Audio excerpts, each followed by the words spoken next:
Kuphi nakuphi mhlobo wami nasekuseni ngicela ukubingelela egameni lika Jesu Kristu longetulu kwako konke. Cela ukuvusela mfana sekhaya nanamuhla ekseni sesike sibukele ifi la uNkulunkulu sikanye kanye ngaphansi kwesihloko lesithi ihlane lokubhekana nalo utawendlula kulo.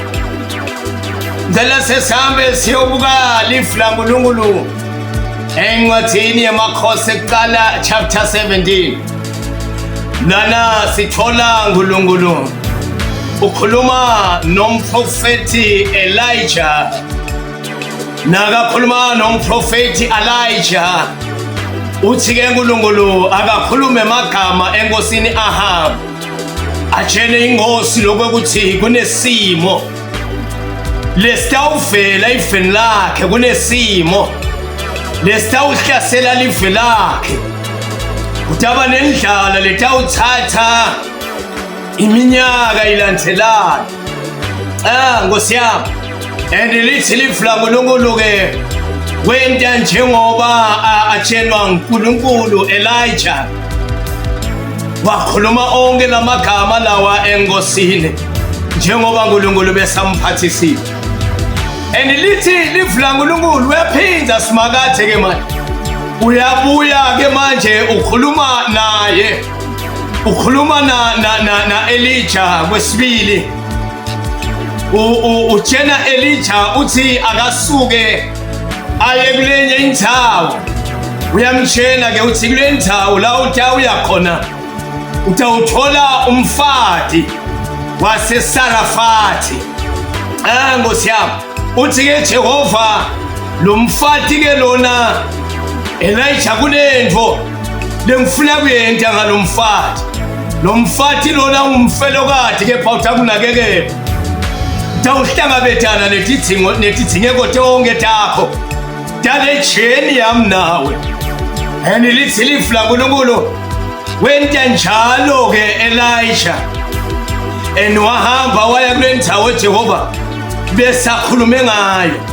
And-ke lithi lifi la uNkulunkulu Elijah wafika nembala and wathola tindvo tinjengoba Jehova abekhulumile, wathola tindvo tinjengoba simakade wayeshito. And lithi lifi la uNkulunkulu ukhulume amagama-ke manje Elijah uthi nakakhulume amagama wakhuluma kulomfelokade. Abe ungacabanga-ke mfana sekhaya simo somuntu nasangumfelokade. Nkosi yami, kuba nekwesabeka lokuthi nje ungumfelokade ngabe uphila njani. Nkosi yami, and lithi lifi la uNkulunkulu-ke ukhulume amagama-ke manje, khulume amagama-ke Elijah, khuluma la kulo mfelokade. Uthi-ke Elijah nakakhuluma nalo mfelokade uthi asefale uhambe make ungikhelele manje. Abe ungacabanga nawe lokuthi nangabe maybe ungumfelokade lobuthakathaka lokuthi waze wafela. Nkosi yami, langahla ngihlekise nami, langahle nkosi yami kuvuke lithemba njengoba sengisele ngethwa. And lithi lifi la uNkulunkulu Elijah-ke manje ukhuluma-ke kuloma-ke uthi make asofane nkosi yami sengike ngithole nje ingosana yemanti ngelijikela. Nkosi yami, uthi-ke lo make masalungela athi lungiselela kuyawukha emanti atawunika Elijah. Uthi Elijah ubofane make ungiphathele nelicebe lengwana thide maye ngifile indlala. Nkosi yami, ungathi ukhuluma lamagama Elijah uyathi lokuthi yini inkinga yalo manje. Ngathi Elijah nakakhuluma uyalathi ihlanela lo manje lokuthi lo make lo ihlane lakhe lokuthi akasekho lomsekelako, lokuthi akekho asamsaphothayo kuwakwanteka lo makalale alala ngakahle ngenxa yokuthi kuhla kude kuphelile. Uthi-ke Elijah bongiphathela make luqetwana nje fane ngitawubamba Nkosi yami kube khona lokuhlala ngekhathi esiswini. Uthi kalamake lalela la Nceko yaNkulunkulu ngiyathi hlonipha kona thi Nceko mana asengikhuluma namagama na asengikhulume na ubuhlungu bami. Uyabona lokusele kusele nje inkomshana wasala nehetana nje yemafutha. Bekuyini ke lokho?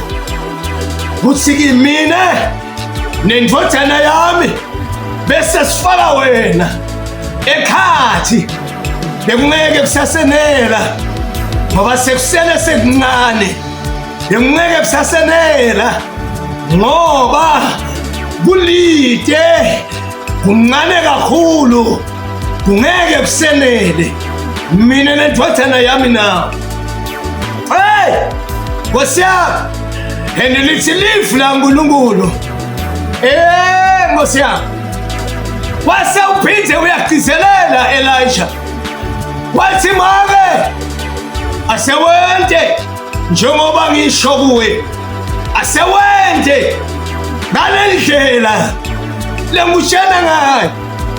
Hamba ulungise kona lokhu lokuncane bese uqale ngami uyangiphakela yawugcina ngale ndodana yakho. Asewuhambe uphakele mina qala bese uyaletha. Lithi lo make wente njalo wahamba walungisa yona lehetana wase uyaletha lesingo bese asibhakile wase uyasibeka phambi kwakhe Elijah. Hey Nkosi yami lithi lifu laNkulunkulu wathi sekabekile wathi nasabekile mbi kwa Elijah. Hey shakamaya nala baba sweke hila baya hasoya lithi sekabekile asabekile leqabane mwana alibekela phambi kwa Elijah wase ukhuluma amagama Elijah. Nkosi yami wakhuluma amagama angakathathi. Yesu silakele lithi wase ukhuluma amagama wakhuluma amagama ngathi ubona singo lesi wakhuluma amagama lavela ngetulu wakhuluma naNkulunkulu wakhe loba kuthi uNkulunkulu njengoba ngikhulume kulo mfati lo mfati wonke njengoba sengikhulumile. Hey Nkosi yami usina sakhuluma lamagama asethandazile Elijah ngasina kathandaza Elijah wayehlathi nyambethe. Hey efabuhlungu empilweni yakhe lokuthi lo mama lo uthathe lapho khona kuwena lutho khona walalela lifu laNkulunkulu walalela amagama asimakazi. Lithi-ke khuluma amagama-ke manje Elijah kulo mama lo. Nkosi yami uthi mama njengoba ungakagodli lelite lelibonalo njengoba ungakagodli umlalele Jehova wathatha kulelite lebekathe unalo walethela Jehova. Nkosi yami uthi-ke Elijah lalela la mama uyabona-ke manje leli bhakede lakakho lakuhlala khona lempuphu angeke isaphela. Uyabona kuleli bhakede lakuhlala lo flower wakho khona angeke asaphela. Utawuhlala njalo uthi nawehla, uthi nawuvuka ekuseni uthole sewugcwele, athi nale sigubhu sakho la kuhlala khona lamafutha angeke lamafutha asaphela, atawuhlala njalo nawasebenzisile namhlanje kehlile. Uthi nawuvuka kusasa uthole sekagcwele nale bhakede la flower wakho. Uthi ulala hafa kuye. Uthi nawuvuka ekuseni umthole sekagcwele, and lithi lifula uNkulunkulu lo make akazanga khona wacabanga lokuthi lo muntu lona uhlala ngami lo nginteka kanjani lento le, and lithi lifula uNkulunkulu emagama eElisha akazange sikake awele phansi agcwaliseka njengoba awakhulumile. Lithi flower akazange aphele ebhaketheni nemafutha akazange aphele engungweni yakho. Nkosi yami, wahlala njalo umonyuka. Nkosi yami, noma ke abangakabhekani nesimo sendlala kuphela, and lithi Nkosi yami, lifi la uNkulunkulu thathi linenge lethimo lele bekabhekene nato lo mama lo. Nkosi yami, lithi nenge wayekahlala angahlile. Nkosi yami, alala angahlile. Nkosi yami, but walethela lengcebo kaNkulunkulu. Nkosi yami, kwaba khona thi nguquko ngoba lesihlalo lobhekene nalo ufuna kwethembisa uthi awendlula kulo nakanjani ngeke lime forever, uthi awendlula. Nkosi yami, lithi lifuna uNkulunkulu kwafika la khona lo mama lo lendodana yakhe seyifa khona. Nkosi yami, ngiyacabanga ukuthi wase uyacabanga nje enhlitweni yakhe alisho njalo lini. Sengiyathi cabangela nje ngoba abantu Thixo mase singasahambi kahle babe sebabuka Thixo ukuthi uNkulunkulu. Nkosi yami, lokho ukuthi into lethi nenkinga kani naye sesanikwa lo mnyango sonke lokuthi sikhone uyakuthi ingenela thina, sikhone kuyathi khalela, siyawuthi khalela thina umholi so uyangilekelela nje. Nkosi yami, and lithi lifuna uNkulunkulu wafika la khona lendodana yalo make lo yase iyafa. Nkosi yami, kanjevela umchallengela lokho ukuthi asala yekela kunaka Thixo ukuthi uNkulunkulu ngoba besabonile ukuthi lo make lona ngekunaka inceke kaNkulunkulu Thixo takhe bethi hamba kahle tonke Thixo takhe thathi vuleka. Enjevela wafuna indlela lebekathi angabashayanisa ngayo. Nkosi yami, ngoba devil uyayifuna indlela yokushayanisa nomholi wakho kanti ufuna lokukubulala, and uqale ukukhuluma Thixo from nowhere uthi ungente nabo kanti ukhuluma Thixo lethi ngekho. Wena sengene emoya wedevil ngetulu kwempilo yakho, and lithi ke lipi lo mfana walo make lona wase uyafa.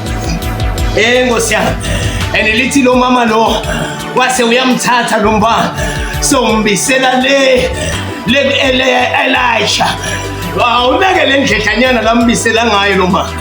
Bombona lokho ke manje so unemagama ekutshena ngilabanye abazalwane, sekunemagama labamfithe wona, sekunetinto labathi kushile kuye labamtshene tona.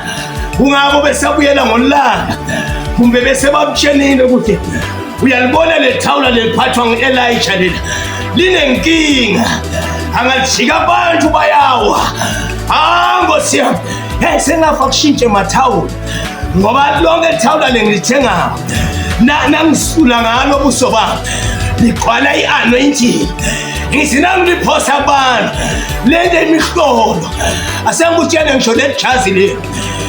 Nkosi yami, nanganginika le jazi leli angeke uliphathe isikhathi lesingana nasengibida uNkulunkulu wasezulwini le ngomkhonda ngiyanibona niwana ngale jazi le noma yini longayiletha ithinta lo mtimba wami lo kunetinto leti tawenteka noma ngakhokha lo thayilo umjiketi wakho kunetinto leti tawendeka. Nkosi yami, bathi unemanga lo wawashwamela lamandla. Emandla yashwanyelwa yini na? Akashwanyelwa. Nawala endlini yaNkulunkulu walanda ngomthandazo, walanda ngekusila, walanda ngekufuna lifu laNkulunkulu. Noma betingaba khona letinye tinto, asengikutshela letinto letinzathu le ngito letilandza emandla, ngito-ke letilandza emandla, tinto bese tiyenteka utiphathe ngetandla. Nkosi yami, ngifuna kuthandaza manje, ngifuna kukhuleka nawe mfana sekhaya egameni likaJesu. Ngifuna kuthandaza nawe, angilathi ihlane lobhekene nalo. And lithi lo mfana lo make wafa wasumbisele emuva u-Elisha. Lithi iBhayibheli libhula ngoNkulunkulu, Elijah wathi nasamikisiwe wamthatha lo mfana wanyukela naye ekamelweni lakhe liphakeme. Ngoba lihlane lesembi kwakho ufuna ukuthi uhambe nalo uye nalo ekamelweni liphakeme. Nkosi yami, uyangena nalo ekamelweni liphakeme. Lithi wangena naye ekamelweni liphakeme. And asifa lokunyenti lithi livula ngoNkulunkulu, Elijah wafika wasuyabhabhalala, wabhabhalala ngetulu kwalomfana wathi 1, waphinde wakhwesha, waphinde wathi 2, waphinde wakhwesha, waphinde wathi 3, wathi nakasuka wathi ngiyabonga nkulunkulu lokuthi wena ungifile nkulunkulu, ngiyabonga lokuthi ungifile. And lithi umfana wase uyavuka. Nkosi yami, sengiyathandaza manje, angilathi ihlane lobhekene nalo. Ungabe ubhekene nehlane lo make bekabhekene nalo, lihlane lekuthi kuphele kuhla, ungathi lokuthi kuyakwenzeka kanjani. Sekuphele mama wami, solo kahamba umyeni wami, sekuphele kuhla, uhambe ukhale uNkulunkulu. Ukhale uNkulunkulu, thina uthi yakhala kwesinye isikhathi athule uNkulunkulu wangathi akakefa. Nkosi yami, lihlane lobhekene nalo. Lo mama lo wabhekana nehlane lekufelwa. Ngabe ubhekene nehlane, lehlane lekufelwa lisempilweni yakho. So babathe kushona lo, uthi usabheke lo, kushone lona. Nkosi yami, kushone bona la. Lebekade Nkosi yami bakusekela, lebekade bakunakekela. Kanti Jehova ufuna ulendlule lehlane leli bese wethemba yena, ngoba Jehova uyiprovider. Akekho longafana naNkulunkulu. Bantu bangaprovide ngalokuthinte kwabo, but kunesikhathi labatha ucomplaina khona. Kufanele ukuthi ufune the right provider. Lekungiyona ingacomplain, lokungiyona ingahambi icoca ngawe. Angilathi ihlane lobhekene nalo mfundisi wami. Ungabe uhola iminisi, sometimes kuhla ke kuphele, ungathi lokuthi utawuhlala. Asengikutshele ikhona indoda le provider abantu, uNkulunkulu ligama layo. Ngifuna ukuthandaza manje, ngiyabonga baba wami ongcwele, ngiyabonga uNkulunkulu, uNkulunkulu ka-Elijah, ngiyabonga uNkulunkulu ka-Elisha, ngiyabonga uNkulunkulu kaDaniela, ngiyabonga uNkulunkulu kaPaul. Moya wababe, angilathi ihlane babe labhekene nalo empilweni. Baba wethu longcwele, ngabe ubhekene nehlane Nkulunkulu lokungawuthola umsebenzi. Nkulunkulu wami ongcwele, ngiyathandaza babe, akathi ngekufalena shumayelo lena, akathi angalalela lo mthandazo bese uyawuthola umsebenzi. Nkulunkulu wami egameni likaJesu, wena wedwa uyinkosi babe, ngedulu kwemakhosi. Moya wababa, ngilathi ihlane labhekene nalo, kuthi awuvulwa tikholwa nje manje ubhekene nehlane ngosithi ulahlekelwe umsebenzi. Moya ongcwele, titha takhe tijabulile babe, nakalahlekelwa ngumsebenzi babe. Sengiyathandaza akaphindze babathola lo ngcono kunalona lebekathabuko. unalona labamqoshe kuwo egameni likaJesu. Ngiyathandaza manje moya oyingcwele, wena ngilosendlulisa konke emahlanje. Oh moya oyingcwele, siyabonga lokhu ngikunikela ngikholwa kwelihle igama likaJesu Kristu. Uyinkosi babe ngenkulu kwemakhosi onke. Phakama uNkulunkulu wezulu, phakama bayethe. Lokhu ngikunikela ngikholwa lonke lihlane lelisembi kwakho mbala sekhaya ngiyangidlula kulo. Ngiyakwethembisa kunetinto uNkulunkulu, kunetinto uNkulunkulu la ngifundzise tona empilweni. Ngafunza ngarely umuntu, ngafunza kurely uNkulunkulu. Ngiyakwethembisa kwakho nje, hlala kuNkulunkulu. Nangabe ungakabalekeli uNkulunkulu, sale ubalekela kuNkulunkulu. Ngiyakwethembisa, uyabona mangicoshwa emsebenzini ngathi nangicoshwa labanengi bayadi lendoda le beyisebenza lapha kaResi. Nkosi yami, ngathi nangicoshwa labanengi bathi hayi sekuphelile ngale ndoda le. Baba netinto uNkulunkulu la ngikhombisa tona, baba netinto ngacoshwa emsebenzini nganginganamoto. Baba netinto uNkulunkulu angifundzisa tona lokuthi mina nginguJehova the provider. Mina ngiyamuphakamisa umuntu, mina ngiyamthatha umuntu from nowhere. Umende waqala Jehova yini wangiprovider, wendlula Jehova. Nkosi yami, naqala provider ngeprivate, nakabuya Jehova ngiprovider ngevele. Angisasebenzi lapha. Asengikutshela ukuthi na ulahlekelwa ngumsebenzi mbana sekhaya, ungabothi sola, ungabokhala. uNkulunkulu is the right provider and akawahle manje futhi. Mina ngakunika isiqiniseko. Nangabe bophumile waya kuministry, bowurisayinile emsebenzini, ungesabi. Ungathuswa kuletimo lotawungena kude, ungathuswa kuletimo lotawuhlangabetana nalo. Madinga kwethusi, sengikwethembise mbala sekhaya, kunetimo lotambona wanyalo kusahlola ukholo lwakho, usalihamba ihlane, usadluliswa ihlane, kathi naso liqethile timbo bese uyadibona. Ngoba uNkulunkulu tenda kahle uNkulunkulu angusisele kunetimbo lotatibona after so ke walalela le video le. Ngiyakwethembisa kunetimbo lotatibona. I repeat again, emveni kwale video le kunetimbo lotatibona kuthi abane change empilweni yakho. God bless you. I love you.